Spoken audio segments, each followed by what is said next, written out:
Hello Hornets, and welcome to the February 5th show. First up, Zach's Door shows us a breakdown on how to jumpstart a car. Then we slide back in time with Cody Stedman to celebrate 20 years at Campus Parkway. Lastly, we have the season premiere of In the Halls with Peter Brewer. All this and more in this edition of SHS Today.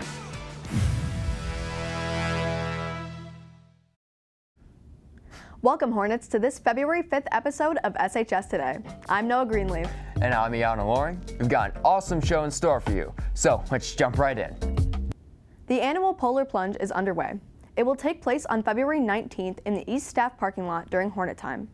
Be sure to sign up soon using the QR code on screen. You'll need to raise at least $20 to be able to jump. Throw on a costume, grab your friends, or go solo, but make sure you're ready for the plunge. Speaking of cold, snow is falling, streets are icy, and a lot of new drivers are anxious to get out on the road. Zach Dorr gives us a piece of advice on how to keep your vehicle and yourself safe in the winter weather. Driving in snow and ice can be in danger for anyone, especially for new drivers. But as long as you have the right knowledge and habits, you can stay safe. An issue you may run into in these snowy months is a dead car battery. No voltage, no starting. Mr. Sly shows us the proper procedures for how to jumpstart a vehicle. So if you find yourself in a situation where your car battery has died, hopefully you got a good friend or a good Samaritan that has stopped and has a running functional vehicle. It's going to take two vehicles to do this. So you need one vehicle that's running and functioning with a good battery in it, and then your vehicle that unfortunately has the dead or non-functioning battery. Typically want to have a nose-to-nose, front of car to front of car. It's typically where the batteries are located, so you'll want to get those as close as you can. It's always a good idea to carry a set of jumper cables in your car with you, so hopefully you have a set. If you don't, hopefully the Good Samaritan or a good friend that stopped to help you does have one. One thing that can't be addressed enough is when connecting the cables. Do not let the clamps touch together, because you can be seriously injured by sparks and arcs. You can have one friend hold the leads of one end apart while you connect the other. Good rule of thumb, always connect the dead vehicle first, then connect the jumper cables to the running live vehicle. So what you're going to want to do first, if you're by yourself, take two leads, just set them on the ground, make sure they're spread apart. Connect the dead vehicle first. You're always going to do positive or the red terminal first, black or negative second. Connect the positive terminal. Connect to the negative terminal, then making sure to hold the cable ends apart. Don't let them touch. That's where the sparks and arcs can come in. You're going to connect the live or running vehicle. Typically, you're going to want to wait maybe about a minute or two, let the battery in your vehicle charge just a little bit, then you'll be free to get in the vehicle, start it up. As soon as your vehicle starts and you've let it run for just a little bit, make sure that it's getting recharged. Feel free to disconnect the cables. You want to do it the opposite order. Running car first, black off first, positive second. Again, keep them spread apart. Set them back down on the ground, keep them spread out. This is the part where if you have a partner or somebody that can help you, hold those apart while you take off the other end. Negative first, positive second. Wrap your cables up and you're good to go. Keep in mind that this is a temporary solution. You may need to replace your battery if this issue persists. Thank you for the insight, Mr. Sly. My name is Zach Dorr. Back to you in the studio. Thanks, Zach. Curriculum night for the class of 2029 is on Monday, February 10th at 6:30. This educates 9th graders and their families on all of their upcoming opportunities. Meet teachers, counselors, and administrators who can answer all of your questions on your journey through high school. Over the years, new opportunities arise and things change. People, the community, and places like Saline High School. Cody Stedman gives us a glimpse into the past 20 years with Gene Durst. High schools around the country have had similar scenes play out day after day. Saline High School is no exception. If you can believe it, it has been over 20 years since this location was first erected in 2004. To reflect these 20 years, we talk with Miss Jean Durst, the former principal of Saline High School.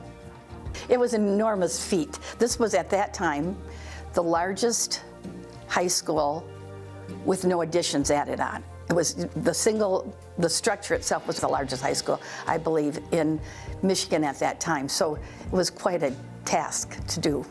Opening in 2004, Saline High School began its move from what is currently our middle school to Campus Parkway.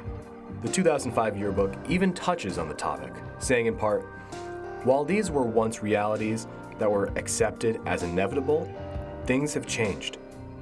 Now students move freely through wide, expansive halls. Even having new qualities like a pool, multiple levels, and a commons area became the new reality for students, bringing a wave of change to the halls." I walked with Miss Durst to show her how Saline has modernized. Students work through a mural painting class, and they design all of these by hand. They do. It's very impressive. I have to be honest with you. I would have been nervous approving it. I'd been like, "You're going to do what to the walls?"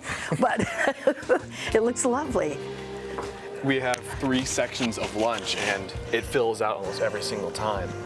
It does, and I'm wondering if they're the same tables. Actually, they can't be. They look too nice. But I remember we wanted the seats. This sounds silly, but we wanted the seats attached because we knew it would be crazy with kids pulling chairs out and everything. So it made it more orderly. Some seats do get taken off.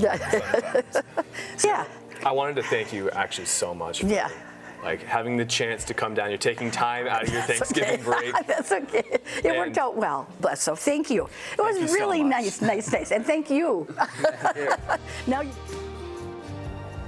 It's hard to believe that it's been 20 years at Campus Parkway, even if it had new additions or things that stayed the same. We thank you, Ms. Jean Durst, for helping this school excel in areas that it couldn't. Reporting for SHS Today, I'm Cody Stedman. Back to you in the studio. The school and community have really changed over the years, and only more change will come with the passing of time. Thank you again, Ms. Durst, for coming in and sharing your stories. As we look to the future of Saline, we can discuss upcoming changes.